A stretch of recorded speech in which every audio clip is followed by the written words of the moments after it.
बस यही बात समझनी है। जिन महापुरुष का दर्शन करके हमारे भटके हुए चित्त को स्थिरता का अनुभव होने लग जाए, उस महापुरुष के चरणों को पकड़ लीजिए।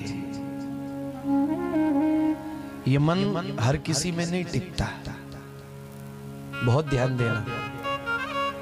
यह मन हर किसी में नहीं टिकता है भाई। भटकना कभी एक ठोर पे, कभी दूसरी ठोर पे, कभी तीसरी ठोर पे भटकते रहना इस मन का स्वभाव है।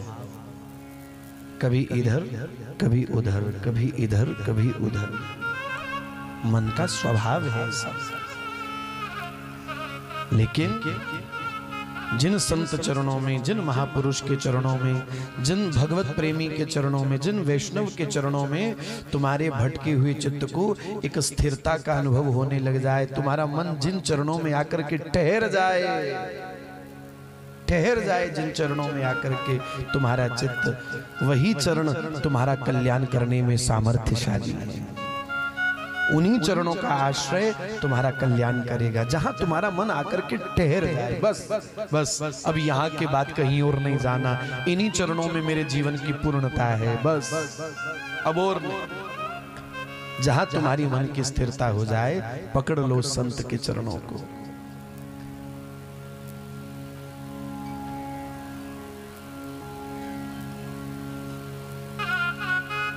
इसलिए पहले खूब देखो, खूब दर्शन करो, खूब सुनो।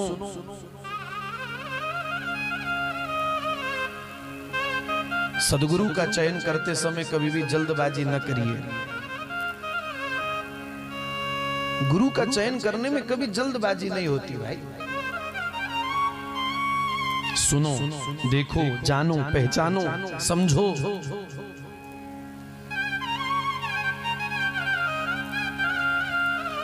माताओं बाजार में कपड़ा खरीदने के लिए जाती हो ना, भाई साहब ये नहीं ये दिखाओ, ये नहीं ये दिखाओ, ये नहीं ये दिखाओ।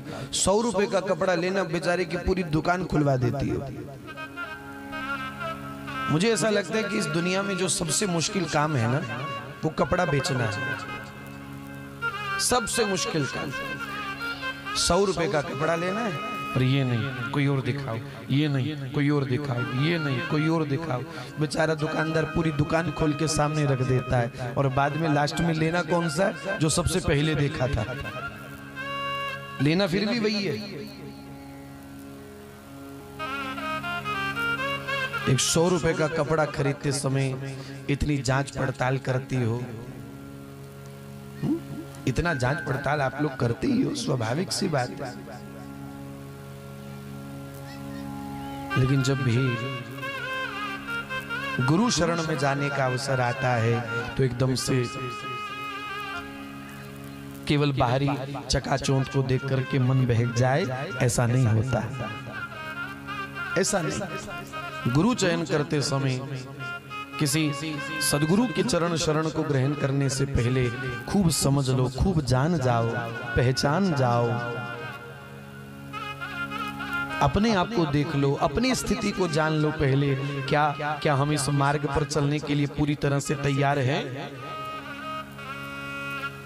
ये समर्पण का मार्ग है, ये निष्ठा का मार्ग है, ये गुरु दीक्षा, ये अनन्यता का मार्ग है। केवल मंत्र ले लेने का नाम गुरु दीक्षा नहीं होता है। गुरु जी कान में मंत्र दे दिए, केवल कान में मंत्र ले लेने से कोई दीक्षा नहीं हो जाती।